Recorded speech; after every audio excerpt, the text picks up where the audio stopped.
नमस्कार दोस्तों। मेरा नाम है विजय कुमार। आप देख रहे हैं कॉमिक्स पिटारा चैनल को। तो चलिए दोस्तों, हम लोग कॉमिक्स पढ़ रहे थे किस्मत की मेहरबानी, और इसका पहला पार्ट मैंने अपने चैनल पर अपलोड कर दिया है। पहले पार्ट में मैंने इस कॉमिक्स को 15 पेज तक कवर कर लिया था। अब इस पार्ट में इसकी आगे कहानी को शुरू करते हैं। वो चारों इधर उधर टटोलने लगे। हे ईश्वर, पकड़ा गया तो। अरे वाह, ये तो भेड़ लगती है। मुझे तो मोटी मुस्टंडी भेड़ मिली है। चलो, इसे ही ले चलो। चोर मकान से बाहर निकलने और भागने लगे। अम्मा, ये तो बड़ी भारी भेड़ है। पैसे भी तो अच्छे मिलेंगे। कुछ देर बाद, भाड़ में गई भेड़, मैं इसे और आगे नहीं ले जा सकता। चोर ने चतुरी को करीब करीब गिरा ही दिया। आ, मर गया रे। कौन हो तुम? सच सच बता। बता नहीं तो चालाकी दिखाई तो खोद कर गाड़ दूंगा यहीं। अरे बाप रे। दोस्तों, मैं भी चोर हूँ। शाम को ही घर में घुस गया था। भूखा था, मौका पाकर रसोई में गया, और वहाँ हम सभी चोरों को जानते हैं। तू यहाँ का नहीं है, मैं दूसरे गांव का हूँ। दूसरे ने धमकी दी। झूठ तो नहीं बक रहा है, वरना सोच ले, हम अपने साथ मक्कारी दिखाने वाले को जीवित नहीं छोड़ते। अरे भाई, एक चोर को दूसरे पर विश्वास करना चाहिए। चतुरी की बातों से चोरों को चैन आया। बोलो, हमारे साथ काम करोगे? क्यों नहीं? और चतुरी चोरों के साथ हो लिया। तुम चलो हमारे साथ, कल रात के बारे में विचार करते हैं। चलो।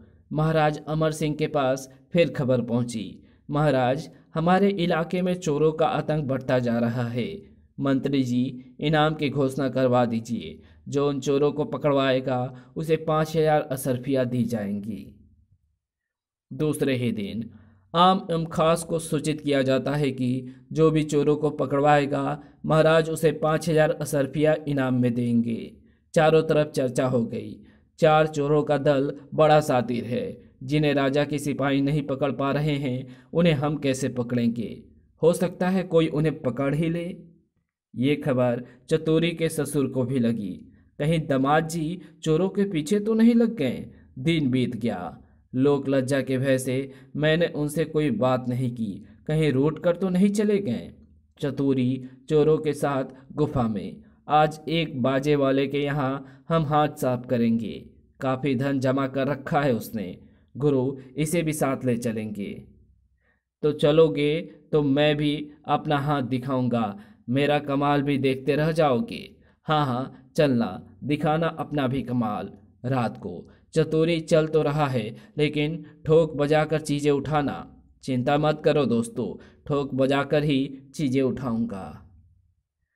पर एक बात का याद रखना, हम कभी खाली हाथ नहीं लौटे। पर कल तो खाली हाथ ही लौटे हो। क्यों बोलता है, कल हम तुझे जो लेकर आए हैं। वाह, क्या जवाब दिया है। आधी रात को। अब रास्ता साफ है। दीवार भी कम ऊंची है, उछल कर चढ़ सकते हैं। ठीक है, चलो। चोर भीतर पहुंचे। देख बे चतुरी, ठोक बजाकर माल उठाना, वरना चिंता मत करो दोस्तों, मैं आप लोगों से कम नहीं हूं। चोरों को हाथ सफाई दिखाने में अधिक देर नहीं लगी। अम्मा, मैं क्या उठाऊं? तभी, वाह, इससे अच्छी चीज मेरे लिए और क्या होगी। चोरों के पीछे पीछे चतुरी भी निकला। इसे ठोक बजा कर तो देखूं अच्छी भी है या नहीं।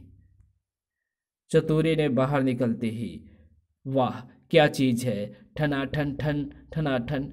चोर तिलमिला उठे। अबे पागल हो गया है क्या? खामोश, मरवाएगा क्या? चुप। ठन ठना ठन। ठोक बजाकर देख रहा हूं कि लोगों ने चोरों को देखा तो चोर चोर पकड़ो पकड़ो। ये लोग कहते थे कि ठोक बजा कर लेना लो। ये लोग कहते थे ठोक बजा कर लेना, तो लो, ले ली ठोक बजाकर। गांव वालों ने चोरों को घेर दिया। अब इन चोरों से जान बचेगी और ये जाएंगे 12 के भाव। तभी पुलिस पहुंची। अच्छा, तो ये है वो सातिर चोर जिन्होंने। लेकिन ये पांचवा कौन है? हुजूर, ये भागते हुए ढोलक बजा रहा था। दरोगा सोच में पड़ गया। ये कैसा चोर है, भागते हुए ढोलक बजा रहा था? इसके पीछे अवश्य कोई राज है। चतुरी पुलिस के घेरे में चलते हुए, अबे चुप, पागल है क्या? हुजूर, लोगों को मालूम तो हो कि चोरों की बारात जा रही है। मैं कहता हूँ बंद कर, वरना जो हुक्म हुजूर का। आप कहते हैं तो नहीं बजेगी ये ढोलक। वो पुलिस चौकी पहुंचे। अब बताओ, तुम चोरी करने गए थे तो फिर भागते समय ढोलक क्यों बजाने लगे थे? हुजूर, बात यह है कि चतुरी की पूरी बात सुनकर दरोगा खुश हो उठा। वाह, वाकई तुम अक्लमंद और साहसी हो। इनाम तुम्हें ही मिलेगा। इनाम? दूसरे दिन। चतुरी भाग्यशाली हो, एक रोज पहले ही महाराज ने इन चारों को पकड़वाने के लिए इनाम घोषित किया था। वाह रे ऊपर वाले, आखिर तूने सुन ही ली। शाबाश, तूने बड़ी युक्ति से चोरों को पकड़वाया है। घोषणा के अनुसार तुम्हें 5,000 असरफिया दी जाती है। जो हुक्म अंदाता। जाओ। आओ दोस्त, यही है मेरा घर। बड़े भाग्यशाली हैं आप। कहाँ चले गए थे दामाद जी? बताऊंगा, सभी कुछ बताऊंगा। पहले ये माल असबाब तो रखवाइए एक कमरे में, यहीं रख दीजिए। क्षमा कीजिएगा, थैली फट गई है। लो, तुम भी मौज करो। धन्यवाद चतुरी जी। सिपाही के जाते ही, दामाद जी, ये सब क्या है? बेटा, इतनी असरफिया चोरों को पकड़वाने का इनाम है सासू जी। एकांत होते ही मेरी तो मति मारी गई थी। आपको जाने क्या कुछ कहती रही। अब तो नहीं कहोगी? बधाई देने वालों का तांता लग गया। बधाई हो चतुरी जी, बधाई हो। आप सभी को धन्यवाद। एक ने पूछा, चतुरी जी, आखिर आपने चोरों को पकड़वाया कैसे? ये सब मेरी ज्योतिषी विद्या का कमाल है। संयोग से राजकुमारी का सबसे प्रिय चंद्रहार चोरी हो गया। राजकुमारी, खाना खा लीजिए। कल रात भी आपने कुछ नहीं खाया।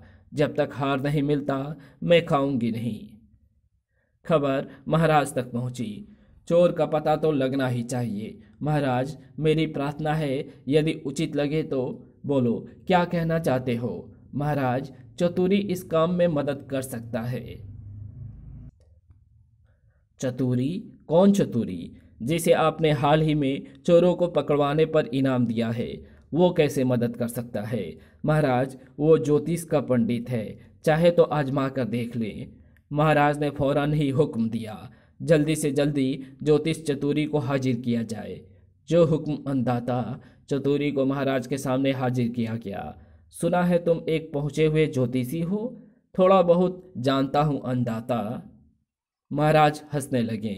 वाह ज्योतिषी चतुरी, तुम सचमुच में उच्च विचारों वाले व्यक्ति हो। जो लोग अक्लमंद होते हैं वो कभी अपनी योग्यता का गुणगान नहीं करते।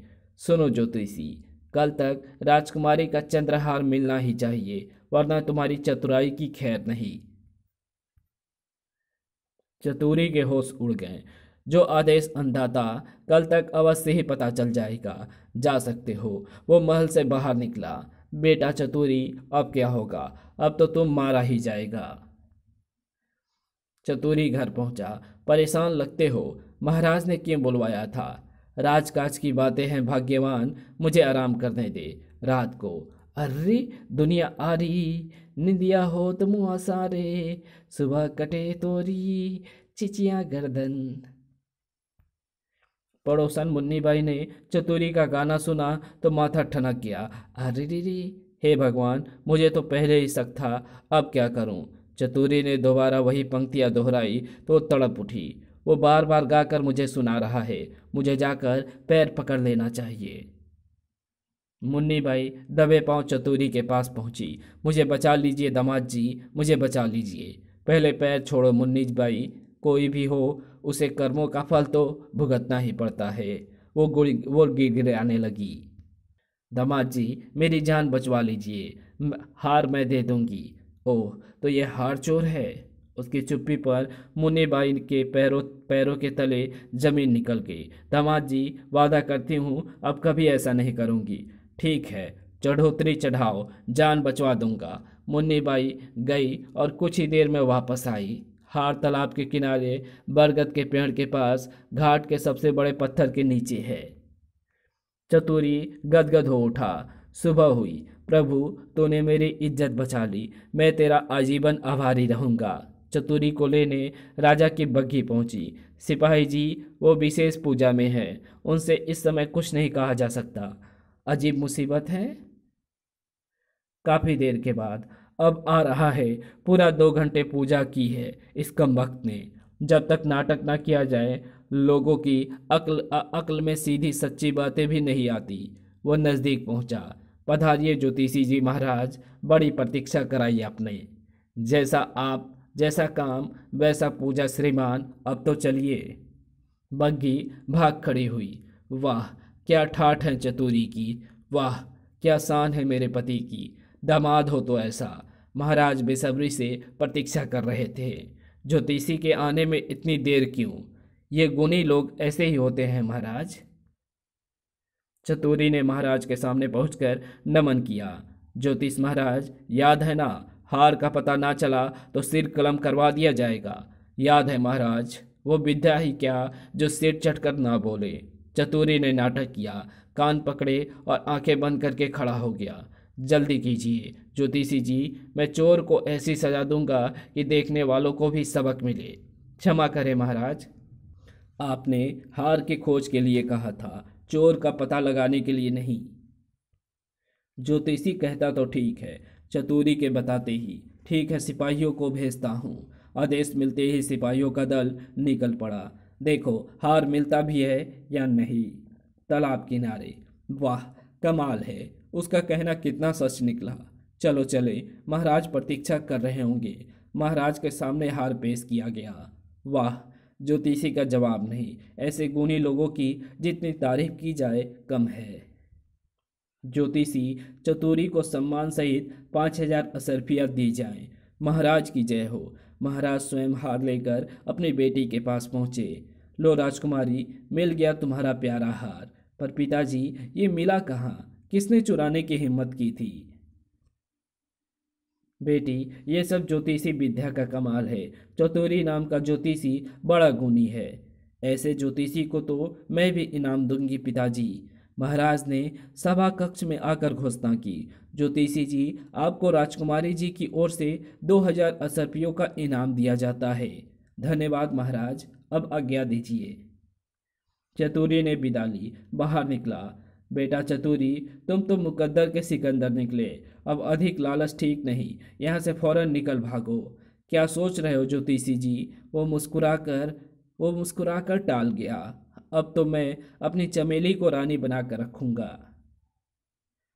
बग्घी घर के सामने रुकी। वो उतरकर मकान के भीतर पहुंचे। आखिर ये हो क्या रहा है? इसे भी कुछ इनाम देना चाहिए। सिपाही को इनाम देकर चतुरी ने विदा किया। उपरांत, चमेली रानी, अब मैं यहाँ एक पल भी नहीं रुकना चाहता। क्या इस समय हमें इतना धन लेकर घर से निकलना चाहिए? दूसरे दिन सुबह में। अच्छा बेटा, ध्यान से जाना, अपना ख्याल रखना। जी बहुत अच्छा। बेटी, पति परमेश्वर होता है, सेवा करते रहना ही पत्नी का कर्तव्य है।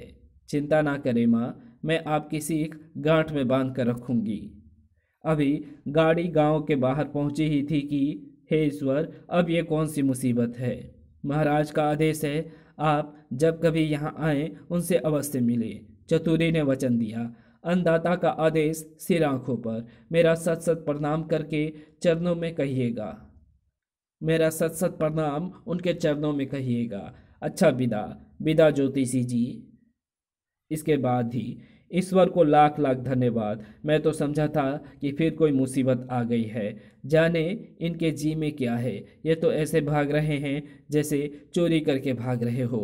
चतुरी अपने पत्नी के साथ घर पहुंचा और इनाम की दौलत से अपने लिए शानदार घर बनवाकर ठाठ से रहने लगा। अब चमेली को भी उससे कोई शिकायत नहीं थी। इसी के साथ ये कहानी यहीं समाप्त होती है।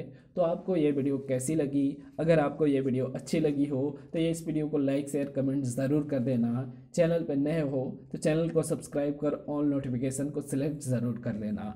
Thanks for watching my videos.